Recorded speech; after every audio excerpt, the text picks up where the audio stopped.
Well, I have been dealing with a little bit of a health scare. On December 20th, I began to feel chest pains, and they waxed and waned over a period of 10 days. I wasn't quite sure what to make of it, but as they continued to get worse, I started to think something was actually wrong.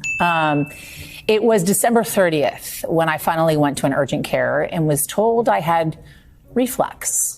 I didn't really buy it, but I was relieved it wasn't my heart. My body, though, was pretty certain not to believe the reflux. The next day, on December 30th, I woke up with severe pains both in my chest and in my left shoulder, and it was like a tightening in my chest when I took deep breaths. That got worse when I was laying flat. I knew enough at that moment to understand that it could mean, could is the key word here, that I was having a heart attack, especially because it was happening in the left part of my shoulder. I want to remind you, I run 7 miles 3 to 4 times a week, or I did. I do yoga. I don't eat meat. I don't smoke. I drink occasionally. Not right now, though, because my doctor tells me I can't.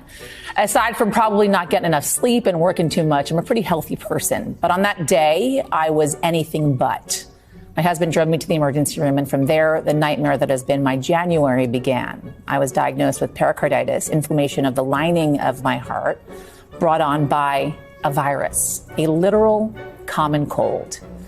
I also had fluid around my heart that had to be drained or else it could hinder the beating of my heart. I was hospitalized for 4 nights and transferred from a local hospital to NYU Langone here in New York City. On January 4th, I was finally discharged after doctors drained the fluid around my heart, and I bounced out of the hospital. I couldn't get out of there fast enough with the hopes I was on the mend.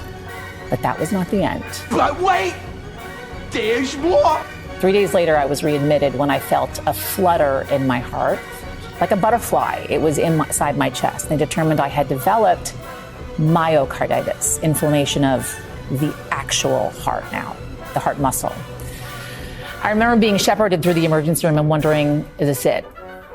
It wasn't, thank God.